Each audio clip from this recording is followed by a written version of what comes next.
Olá a todos, tudo bem? Então vamos dar início à nossa aula de Sociologia aqui com vocês, falando sobre um tema, né, pessoal, que é cultura, beleza? Gente, cultura é um dos conceitos que mais se cobra, tá, pessoal, na prova da UEPG e do PSS1, para você que está assistindo essa aula, que está se preparando também já para o PSS1, que vai acontecer aí em janeiro. Sempre é importante a gente, né, retomar esse conteúdo, pensar acerca desse conteúdo, que sim, podem aparecer conceitos ligados à área da cultura, tá bom? E claro, né, serve para uma revisão com a primeira série, beleza? Do capítulo 4, tá bom? Então vamos lá. Pessoal, quando a gente fala sobre cultura, muita coisa vem à nossa cabeça, né? Principalmente associada àquela situação assim, ó. Fulano tem cultura, o outro fulano não tem cultura. Isso é cultura, aquilo, né, não entra nesse rol daquilo aqui. Rol não, mas esse aspecto que vem a ser a cultura. Quando a gente pensa no conceito, quando a gente pensa, né, acerca daquilo que é cultura, geralmente vem alguma coisa na tua cabeça. Música, dança, obra de arte, como um todo. Porém, pessoal, vejam, dentro da sociologia, dentro das ciências sociais, esse conceito cultura ele é mais amplo, tá? Ele não vem a ser aspecto ligado a uma hierarquização.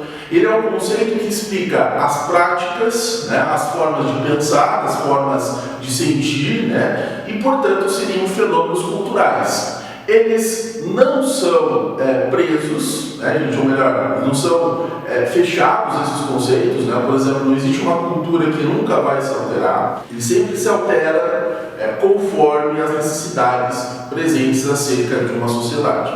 Então, para a gente começar a nossa conversa de hoje, pessoal, vamos lembrar de dois pontos então. Dentro da cultura não há um processo de hierarquização cultural, né? Aquela questão assim, o ser culto que está acerca de uma cultura que é valorizada, né? Que é tida enquanto cultura. Então, por exemplo, uma obra de arte específica, você pega um Dali, por exemplo, isso é cultura. Ou você vai numa ópera, né? Aí é cultura. O ser culto não necessariamente que esse tem cultura.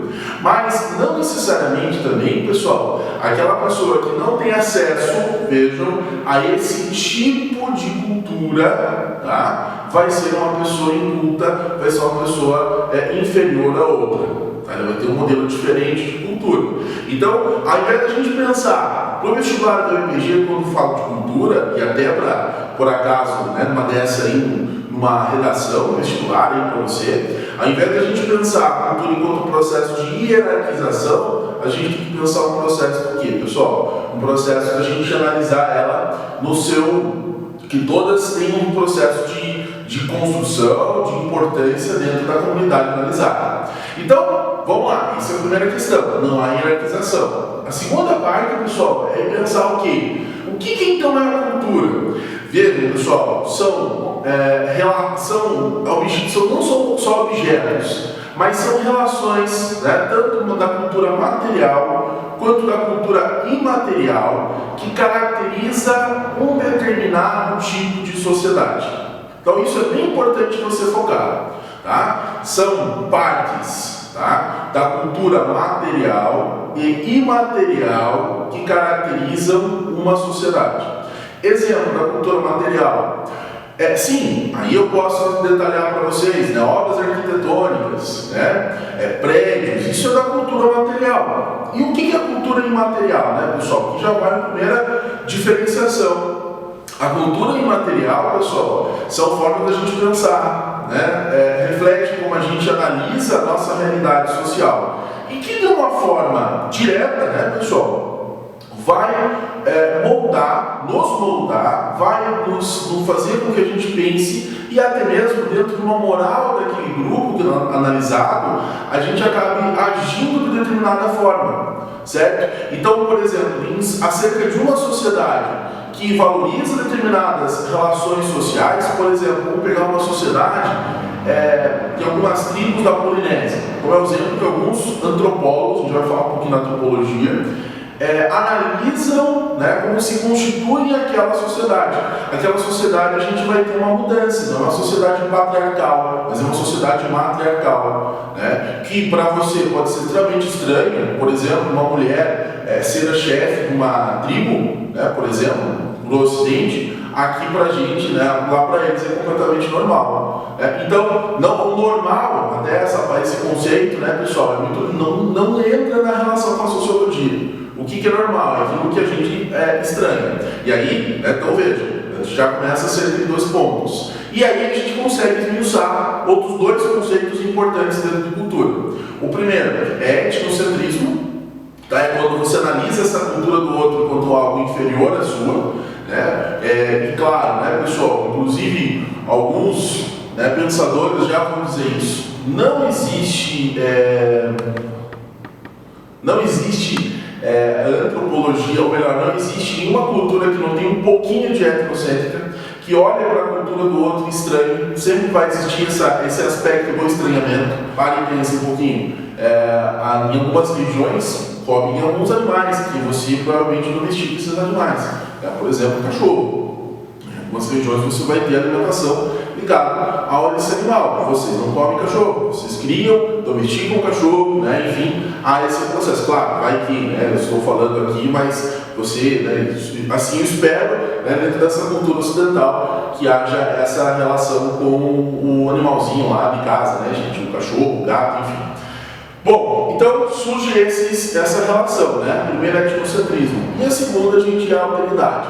O que é a alteridade? É se colocar no lugar do outro. A alteridade. A L, né? Começa com a L, a alteridade. Vou colocar aqui em cima para vocês, tá? Os 2 conceitos que é bem importante para você focar. Etnocentrismo e alteridade. A alteridade significa se colocar na cultura do outro. Então, etnocentrismo, quando eu acho que existe uma cultura melhor que a outra, que a minha cultura é melhor que a outra, e a alteridade eu me coloco no lugar dessa cultura. Beleza? No lugar do outro. Então, vamos lá. Pessoal, porém, a minha aula de hoje, ela vai fazer um aprofundamento, tá? Até para você que está aí estudando, em casa, bem importante, para a gente analisar de onde que vem esse termo cultura.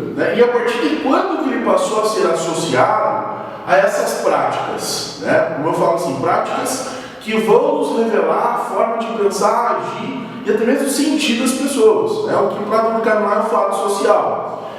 Então, como que a gente vai entender, a partir de quando que essa palavra cultura passou a se tornar algo importante dentro da ciência, vamos chamar assim, dentro de um estudo acerca dessas práticas. Então, veja.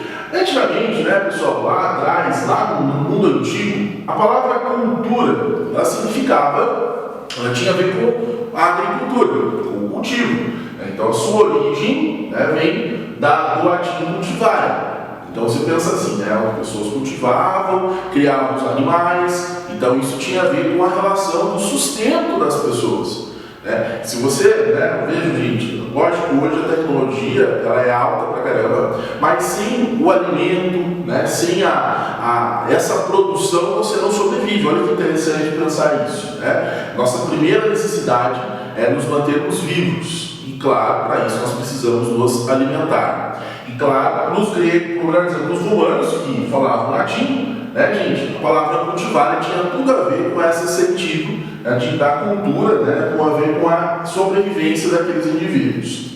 Porém, pessoal, essa palavra, ela vai se estabelecer, o conceito de cultura, ela vai se estabelecer, pessoal, ser muito presente durante a Idade Moderna, tá? No século XIV até o século XVIII. Professor, mas a Idade Moderna começa no século XV? Sim, pessoal. Mas, só lembrando para vocês, que a gente pode também inserir aqui uns 100 anos antes, ali, pessoal, principalmente na Itália, porque é onde vai acontecer o renascimento cultural, que é o próximo termo que a gente vai trabalhar ali. Então, vejam bem.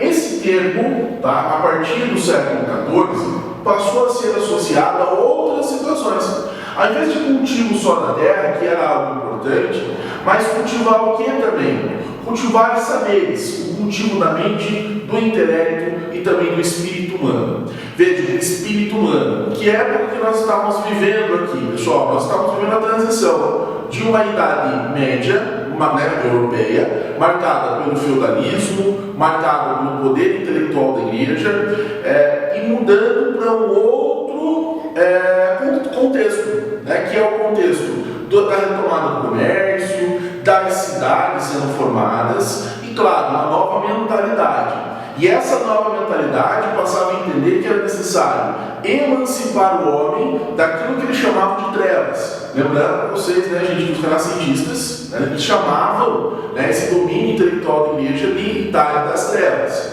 Então isso significa o quê? Né? O cultivar novos saberes, novos entendimentos sobre a vida humana. E aí trazendo o quê? O homem como centro, né? O antropocentrismo. E claro, né, baseado no quê? Nos costumes herdados na tradição.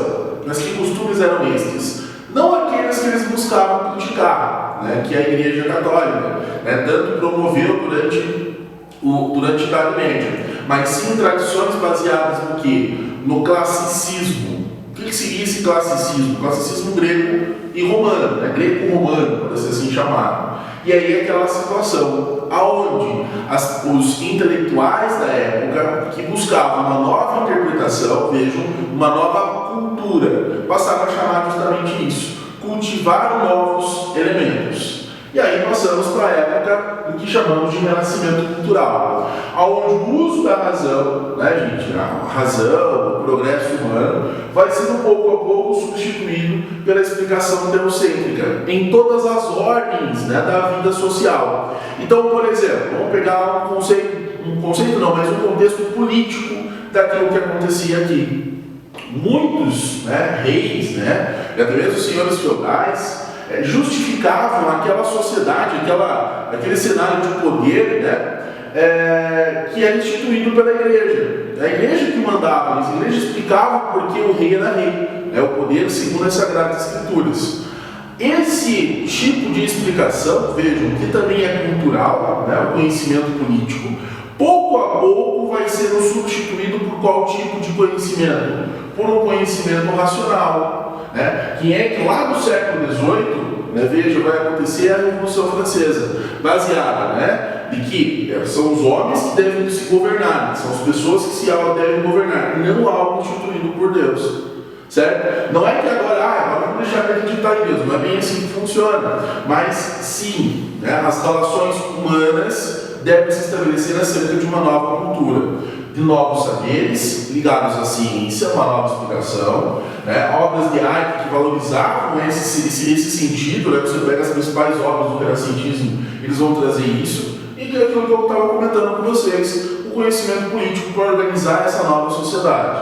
E esse termo, portanto, durante esse cenário, passou a ter cultura, né, pessoal? Passa a ser associado não mais simplesmente a uma relação de cultivo, uma relação agrícola, mas passa a ser, gente, um legado, vejam, que nós vamos deixando para a posteridade, deixando para as outras gerações, ligados ao que? A nossa cultura material, que seria aquilo que eu falei, né? Obras de arte, obras arquitetônicas, artefatos, objetos, né? E, claro, da cultura imaterial, que vem a ser o quê? Formas de pensar, formas de sentir, né? Ligados e organizar, por que não, essa sociedade nova que estava se formando a partir da Idade Moderna, fugindo da explicação teocêntrica. Beleza? Eu já volto à segunda parte, tá? Falando um pouco mais sobre a antropologia aqui do século XVIII, ou melhor, o iluminismo do século XVIII e a antropologia, beleza? Voltamos então à segunda parte da aula.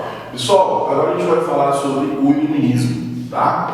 O que o iluminismo defendia, né, gente? Se o renascimento cultural vai defender, né, também, lógico, razão, ciência, né, um novo modelo de organizar, né, questionando justamente a Idade Média, né, no caso, o poder da Igreja Católica, o teocentrismo, para explicar, né, o mundo, digamos assim, o iluminismo ele vai ser um desdobramento desse pensamento renascentista.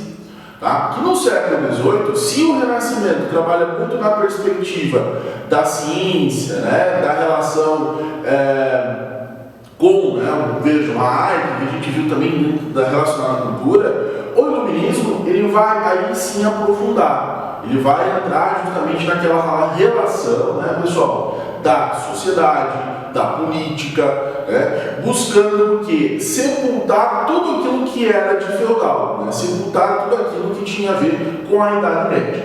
Então, aqui, gente, 3 propostas desse pensamento.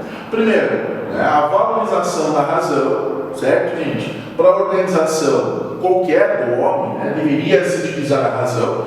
E aí você vai lembrar de um cara chamado Auguste Comte, né, o positivismo, que vai valorizar esse conhecimento, né, a gente vai buscar a interpretação da sociedade, né, a melhoria da sociedade, na verdade, através de uma ciência que pudesse, né, interpretar, que seria, né, a chamada física social, que pudesse caminhar em torno do quê? Do progresso humano. Então, o Iluminismo que traz essa noção, que só a partir do momento que nós trouxermos a razão e a ciência, embora não tenha colocado aqui, mas é importante, que nós chegaríamos ao progresso, né, afastando qualquer tipo de interpretação religiosa. E claro que o Iluminismo, pessoal, ele é universalista. Como assim universalista? Que todas as pessoas deveriam caminhar, né, essa relação, né, os indivíduos, né, deveriam caminhar acerca dessas duas relações aqui. Então, não tinha, digamos assim, como diferenciar, mas sim o que, né, gente? Ampliar essa visão, entendendo essas diferentes relações que existiam, né, em relação ao homem. Bom, porém, pessoal, o Iluminismo ele traz uma relação bem importante para a gente pensar essa questão com cultura. Por quê? O Iluminismo ele é marcado por ser um pensamento burguês, né, gente? Vai defender, por exemplo, a propriedade privada, vai defender, né, a relação da liberdade, a igualdade jurídica, certo? E a cultura enquanto um bem a ser adquirido. Tá? Então, como ser um bem adquirido, vejam como a gente fala que a cultura passa a ser observada a partir de um ponto de vista atrelado justamente à relação de valores, de bem, né, gente? Vejam como bens, né? Vejam como é importante isso. E aí tem um pensador que inclusive cria o termo iluminismo, né, que é o Immanuel Kant, que vai dizer o seguinte, pessoal: quanto mais cultos, quanto mais cultura nós adquirirmos dentro do nosso processo de socialização, mais civilizados seremos. Aqui a gente está falando de uma sociedade. Quanto mais cultos, maior o nosso progresso humano, mais caminhamos em torno da civilização. O que seria esse conceito de civilização que apareceu aqui agora, pessoal? Vejam, quando nós olhamos e observamos a cultura, e isso é bem importante a gente destacar aqui com vocês, ele é algo daquilo que a gente chama de segunda natureza, tá? A nossa primeira natureza, pessoal, são os nossos instintos. E muitas vezes nós estamos acerca dos nossos instintos. O sono, a fome, né? Muitas vezes até mesmo a raiva, o susto, o medo. Né? Então isso seria a nossa primeira natureza, aquilo que muitas vezes a gente nasce com eles, né? Mas que nós, durante o nosso processo de socialização, nós vamos dizer assim, afastando esse ser da primeira natureza e nos aproximando de um indivíduo cada vez mais social, adaptado aos valores e a valores morais, a ética ligada àquele cenário que as pessoas estão inseridas. Então isso, né, vejam, o ser civilizado seria aquele que, segundo Kant, quanto maior cultura tivesse, mais adquirisse cultura, vejam, mais se tornaria racional, deixaria de agir em torno dos seus instintos, caminharia em torno a um progresso. Então vamos dizer um exemplo assim para vocês, quer ver? Vejam, por que existe uma relação? Por que uma pessoa vai matar a outra? Né? Claro, nós sabemos que é errado. Mas, vejam, nós passamos a entender a partir do momento que nós temos cultura, segundo Kant, nós passamos a respeitar e entender que a vida do outro lhe pertence, não me pertence. e não resolvemos o que? Os nossos problemas a partir de brigas, né, que associaríamos, digamos assim, aos animais. Se aí quem está lá no terceiro ano, por exemplo, é um tema que a gente já trabalhou, que é o Hobbes, né, pessoal? O que o Hobbes diz, né? O homem é o lobo do próprio homem, é no livro dele, Leviatã. E aí, a partir desse link, a gente consegue entender que o Estado é necessário para controlar aqueles indivíduos. Aqui, pro Kant, pessoal, e claro, para boa parte dos pensadores iluministas que seriam, vamos chamar assim, de uma segunda geração, influenciado pelo Rousseau, como nós já nascemos bons, né, gente, nós respeitaríamos, né, o Estado seria um acordo feito entre nós. Nós respeitaríamos a sociedade porque nos distanciaríamos dos valores e praticaríamos, nossa prática seria em torno de uma relação que valorizasse a vida, o homem, né, enfim, ligado a si. Então a gente vai falar aqui, gente, o Kant agora, né? O que o Manuel Kant falou, né? Veja, pessoal, quanto mais cultos, mais cultura nós adquirimos, olha, cultura enquanto bem adquirido, mais civilizados nós nos tornamos. Professor, mas o que é esse conceito de civilizado? Pessoal, o conceito de civilização, ele entra enquanto um item de progresso aqui, né? Bom, para você entender, cultura seria algo da nossa segunda natureza, tá? Isso é dentro da antropologia, ela vai estabelecer isso. É algo que é aprendido pelos indivíduos e nos afasta do ser natural, né? A raiva, a fome, isso é do nosso ser natural. O sono, né? Isso é do nosso ser natural. E essas práticas culturais, né? Elas passam a nos tornar o que? Mais civilizados. Aquele que respeita as leis, né? Aquele que acredita no direito restitutivo, não no código punitivo. Aquele que afasta, né, os indivíduos do seu ser animal, vamos dizer assim. Então, para o Kant, pessoal, quanto maior, né, nós adquirimos esse bem, certo? Mais culto nos tornamos. Ou melhor dizendo, mais civilizados nos tornamos.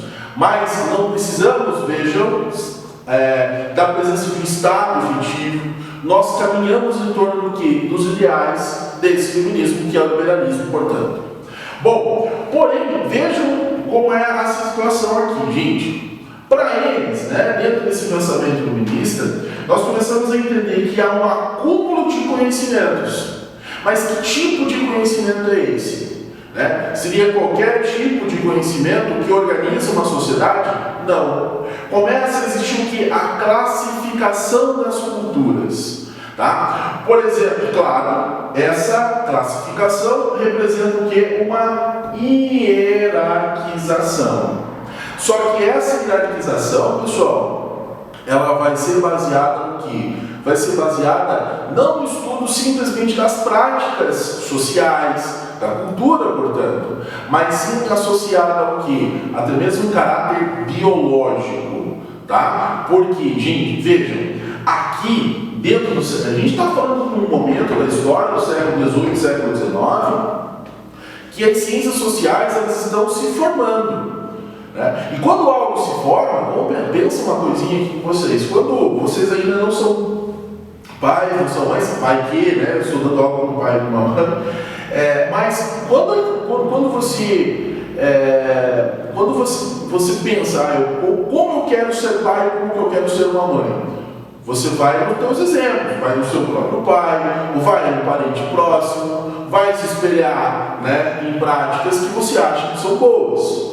Nesse contexto aqui, pessoal, como o pensamento social, vamos dizer assim, né, a sociologia, a antropologia, a economia, elas estavam se forjando, se formando, elas vão buscar onde? Nas chamadas ciências exatas, a forma de interpretar esse mundo. Né? E aí retoma novamente o Comte que busca, né, esse exemplo para tentar interpretar as relações sociais e melhorar, caminhar, né, a ordem e o progresso, como diz o lema da bandeira brasileira. Então, você vai buscar lá na biologia, né, essa classificação das diferentes culturas, das diferentes organizações do homem. E aí você busca uma hierarquização, uma hierarquia social, onde lá quem está buscando essa classificação são os europeus, que vivem acerca de um contexto social, político e econômico do século XVIII, Revolução Industrial, depois ali que surge já no século XVIII, a segunda Revolução Industrial no século XIX.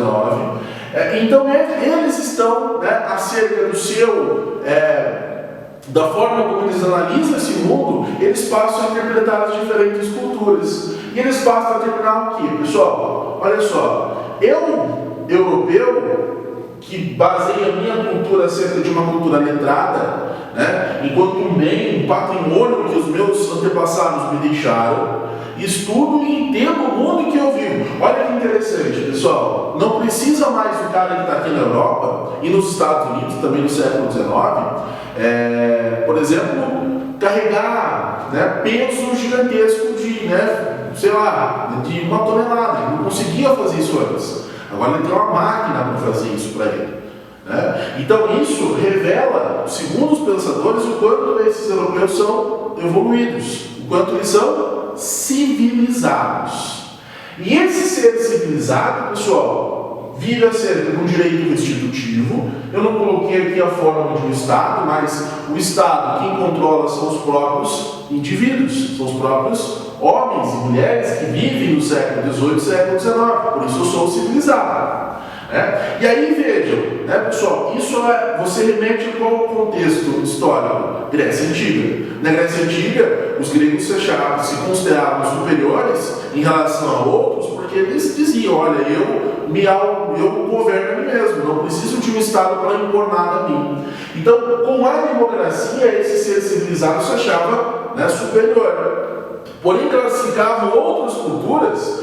Eu gostaria que vocês entendessem que nós estamos falando de letrado aqui também, e direito aqui também, para você perceber. Eles vão mostrar o quê, pessoal? Que quando o contexto bárbaro, uma civilização que está no estágio inferior a esse desenvolvimento, eles têm o quê? Estão sendo bárbaros. Sendo um ser bárbaro, gente, olha só, poucos sabem ler e escrever.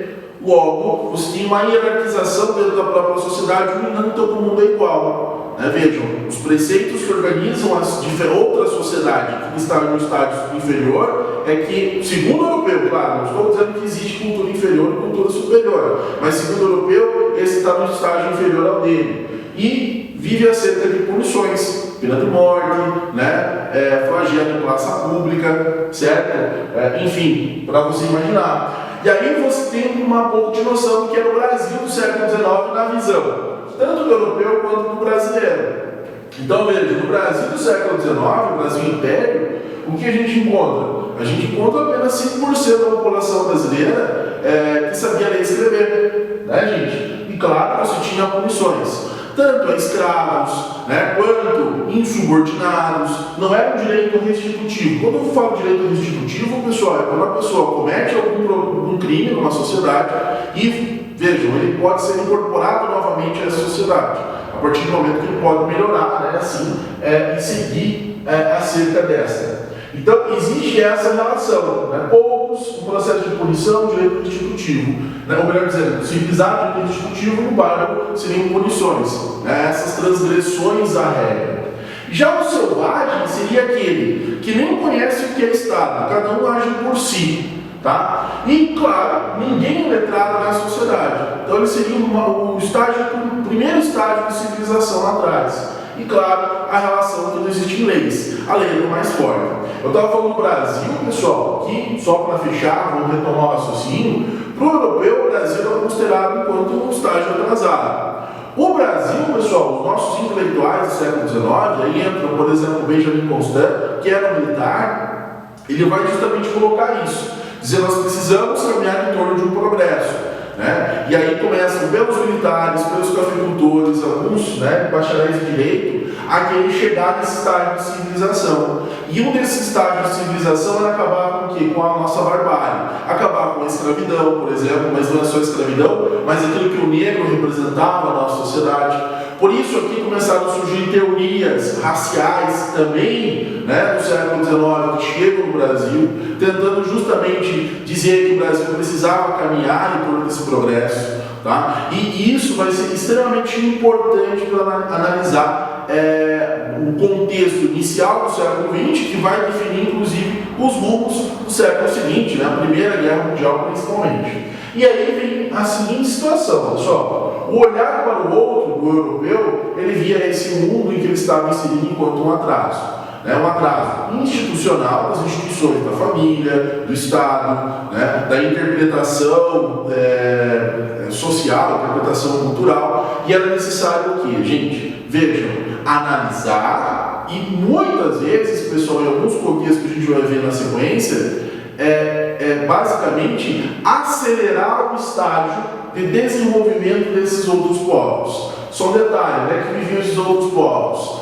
África, Ásia, América. Então é necessário o quê, gente? Uma missão civilizatória. Provavelmente você que está no ensino médio já ouviu falar desse conceito. Missão civilizatória diz o seguinte: que os países europeus que são civilizados deveriam levar a civilização a esses outros povos. E isso é um cenário, gente, de um processo de conquista e dominação, cujo nome é imperialismo. Beleza? Pessoal, vamos fazer o seguinte: próxima semana a gente retoma com as antropologia e o romantismo, falando de cultura, que é um tema extremamente rico e pode sim aparecer para vocês aí no vestibular da UEPG, PSS e também no nosso querido público da primeira série. Valeu, galera, um abraço, tchau, tchau.